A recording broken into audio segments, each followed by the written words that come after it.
मुख्य पशु चिकित्सा अधिकारी डॉक्टर एसपी पांडेय से विशेष बातचीत में जिले की पशु चिकित्सा सेवाओं और पशु कल्याण से जुड़े महत्वपूर्ण मुद्दों पर चर्चा हुई।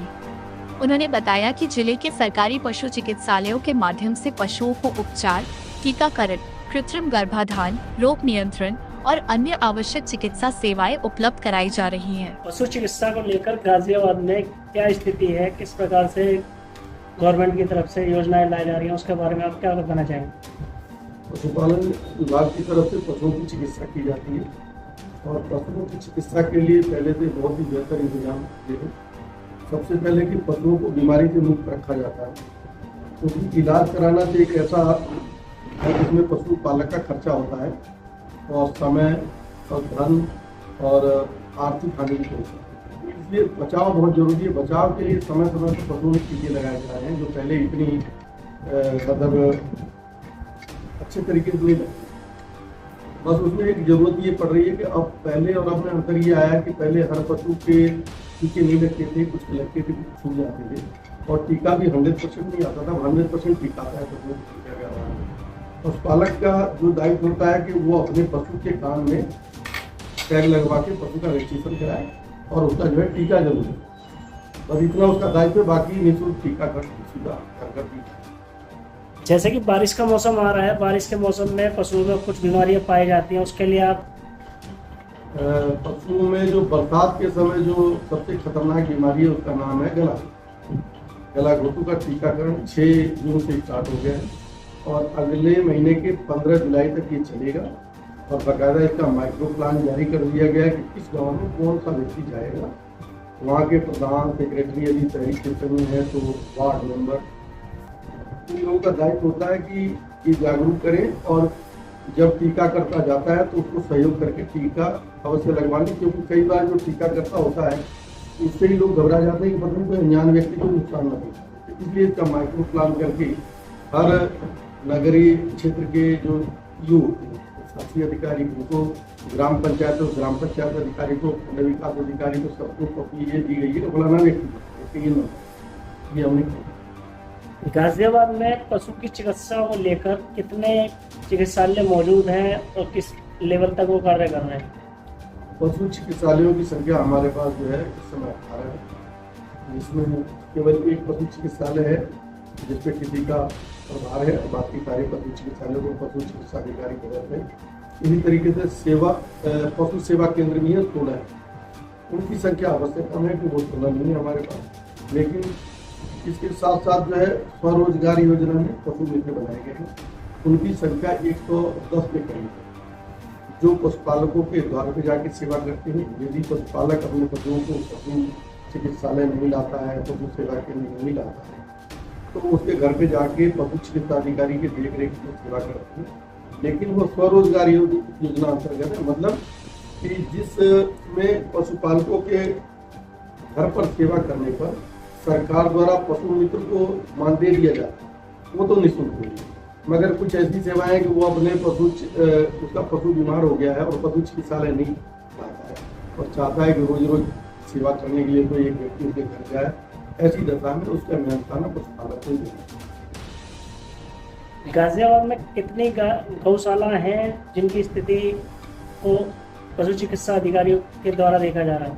हमारे पास इस समय 24 गोआस है, जिसमें 5600 के करीब निराश्रित गोवंश पाले गए हैं और उनकी चिकित्सा करने के लिए पशु चिकित्सा अधिकारियों की ड्यूटी लगाई गई है। पशु चिकित्सा अधिकारी कभी भी जब जरूरत पड़ेगी वहाँ जाते हैं। उसके बाद डे बाई ड्यूटी लगाई गई है, जिसमें पशुधन प्रसार अधिकारी हैं और ये पशु मित्र हैं, इनकी लगाई गई है, जो डेली एक भ्रमण करते रहते हैं और उनको स्वास्थ्य की निगरानी रखते हैं। कोई समस्या आती है तो पशु चिकित्सा अधिकारी के देखरेख में और उनके मार्गदर्शन में दवा। जैसे जगह जगह पर गायों की स्थिति देखने को मिलती है कि रोड पर गाय टोटल घूमती रहती हैं, तो उनके लिए क्या पशु चिकित्सा अधिकारी? हमारे यहाँ हर महीने जो है निराश्रित पशुओं का संरक्षण होता है, उसके बावजूद भी सड़कों पे कई बार देखने को मिलते हैं। इसका मतलब ये है कि जब हम एक बार संरक्षित कर देते हैं तो जब तक जो छोड़ने वाला है, गाय को जो छोड़ने वाले जो है पशु स्वामी, जब तक उसे छोड़ना नहीं बंद करेंगे तब तक ये प्रक्रिया हमें तो दिखी कहीं न कहीं दिखाई दे जाएगा। इसीलिए कहीं ना कहीं दिख जाती है। फिर हमें जब सूचना प्राप्त होती है तो जो विकासखंड स्तर पे एक टीम बनाई गई है, एक अधिशासी अधिकारी के स्तर पर टीम बनी है। ये लोग अपने जो कैटल कैचर होता है उसके माध्यम से उसको पकड़ते हैं, ये प्रक्रिया होना क्या है। जो व्यक्ति अपने पशु को रोड पर छोड़ देता है चोटिल होने के लिए, तो उसके लिए क्या कानून व्यवस्था है, क्या है? उसके लिए कड़े कानून व्यवस्थाएं बनाई गई हैं कि अपने पशु की समुचित देखभाल करना, उसके रखने की जगह बनाना, उसको भोजन कराना और उसको बीमार होने का इलाज, ये पशुपालक का जो है क्या कहते हैं कि जिम्मेदारी होती है। यदि वो नहीं करता तो ये पशु के अंतर्गत अपराध में आता है। लेकिन जब कोई कार्रवाई करनी होती है तो उसका ये साबित करना होता है कि पशु उसने, क्योंकि जब कोर्ट केस चलेगा तो साबित करना होगा।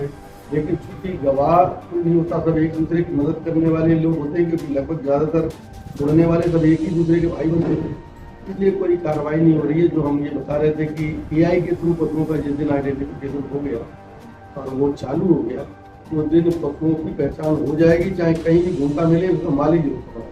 पिछले दिनों सरकार की तरफ से SPCA का गठन भी किया गया था। SPCA के कितने सदस्य हमारे गाजियाबाद में एक्टिव हैं जो कार्य कर रहे हैं? हमारे पास 7 सदस्य हैं और ये लोग जहाँ कोई इनको समस्या नजर आती है, ज़्यादातर गाय की समस्याएं बताते हैं, मगर कई बार बंदर की समस्या आती है या कुत्ते की समस्या हमारे पास आती रहती है। तो लोग बताते हैं कि कुत्ता है लाल सड़क किनारे पड़ा है, तो चूंकि हमारे पास रखने की तो जगह होती नहीं, वरना स्थानीय निकाय का काम होता है, लेकिन चिकित्सा सुविधा तो हम तत्काल मौके पे ही दे देते हैं और उसको बाकी सलाह दी जाती है कि नगर निगम स्थानीय निकाय से बात करके वह समय।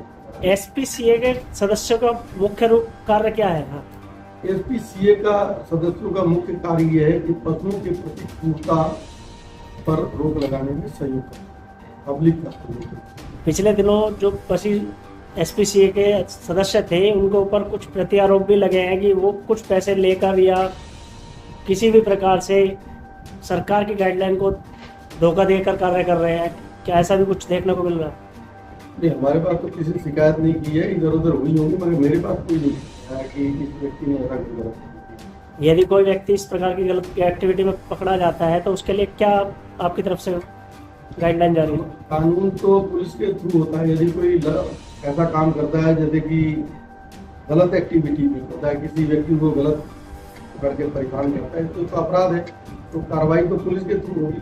लेकिन मेरे तो संज्ञान में नहीं आया, ना मुझे किसी ऐसे पशुपालक ने बताया कि जी कि मुझे इसने परेशान किया है, अगर कोई संज्ञान में नहीं आया है। लेकिन आप बता रहे हैं तो हुआ होगा, मगर यहाँ तक नहीं पूछी। तो गाजियाबाद में गौशालाओं की स्थिति आज की डेट में पशु चिकित्सा को लेकर कैसी है? हमने बताया कि जब हमें सूचना मिल जाती, या तो हमारे आदमी जैसे जाए उनको मिल जाए तो कर ही लेंगे, या उनको ये पता रहता है कि कोई पशु बीमार है वहाँ पे, तो 2 दिन 3 दिन उसको जाना ही होगा, तो रेगुलर होगा।